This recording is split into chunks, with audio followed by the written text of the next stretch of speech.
maka ini tidak dibolehkan teman-teman sekalian. Termasuk adab syar'i dalam berkurban adalah tidak boleh memperlihatkan hewan ya teman-temannya yang sedang disembelih. Kalau panitia atau teman-teman jadi panitia kalau lagi menyembelih sapi ataupun kambing, maka dianjurkan menutup dengan spanduk atau di tempat yang tidak terlihat supaya tidak berpengaruh pada kualitas dagingnya. Juga disebutkan di dalam hadis yang lain atau tentang masalah adab yang lain adalah bagaimana seseorang menghadapkan sembelihannya ke kiblat, kemudian dia menyembelih dengan kedua tangannya sendiri atau dengan tangannya. Sebagaimana Nabi SAW dalam hadis Bukhari dikatakan menyembelih sendiri domba beliau.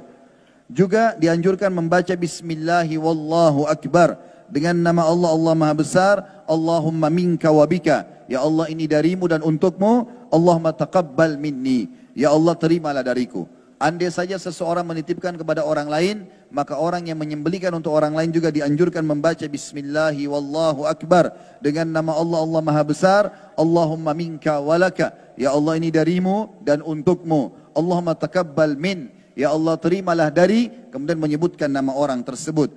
Andai saja seseorang itu menitipkan untuk keluarganya, misalnya Pak Ahmad dengan keluarganya, maka cukup kita mengatakan Ahmad dan keluarganya. Dan dalam penyebutan nama boleh menggunakan bahasa Indonesia.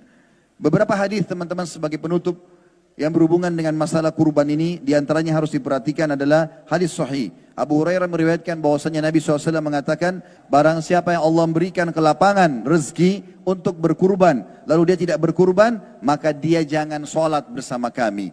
Artinya Nabi SAW sangat marah dengan umat Islam yang punya kemampuan lalu tidak berkurban.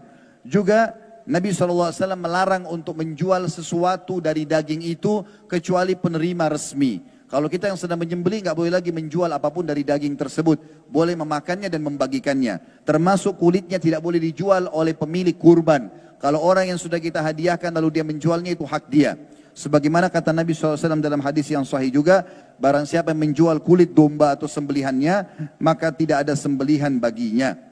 Begitu juga teman-teman sekalian, yang harus diperhatikan dalam masalah ini adalah bagaimana seseorang mengikhlaskan niatnya dan berusaha untuk memilih yang terbaik dari hewan-hewan tersebut.